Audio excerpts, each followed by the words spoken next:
ក្នុងពេលរាត្រីត្រឹករួតហារតីដួងព្រះច័ន្ទទ្វេច័ន្ទត្រៀបភ្លឺថ្លាតែឯកាណាស់ថ្មីមេឃស្រឡះច័ន្ទសោកសង្រេសំឡឹងតារាចរចាម្នាក់ឯងច័ន្ទខ្ញុំវង្វេងក្នុងស្បៃអន្តការចាំរាត្រីស្ងាត់ច័ន្ទប្រាប់តាមខ្យល់ពីទុកកង្វល់ធ្ងន់ជាងប្រថពីធំជាងមេឃីគង្គាធរណីទុកសោកញោមញីជាប់ដួងចិត្តច័ន្ទបើខ្យល់យល់ចិត្តជួយបងបំបាត់លុបទុករស័តរបួសអរា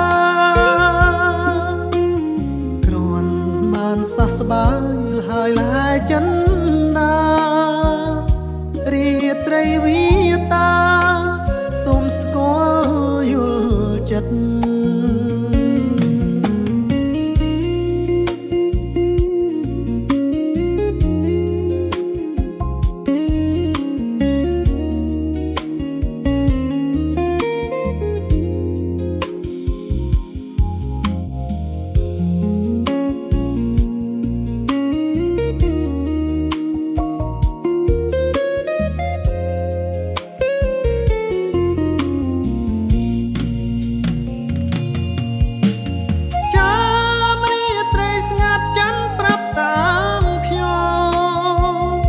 ពីទុក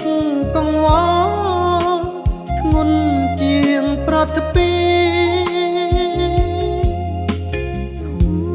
ជាងមេឃីគង្គាធរណីទុកសោកញោមញីជាប់ដួងចិត្តច័ន្ទបើខ្យល់យល់ចិត្តជួយបងបំបាត់លុបទុកកំចាត់របួសអរាគ្រាន់បានសះស្បើយលហើយចិន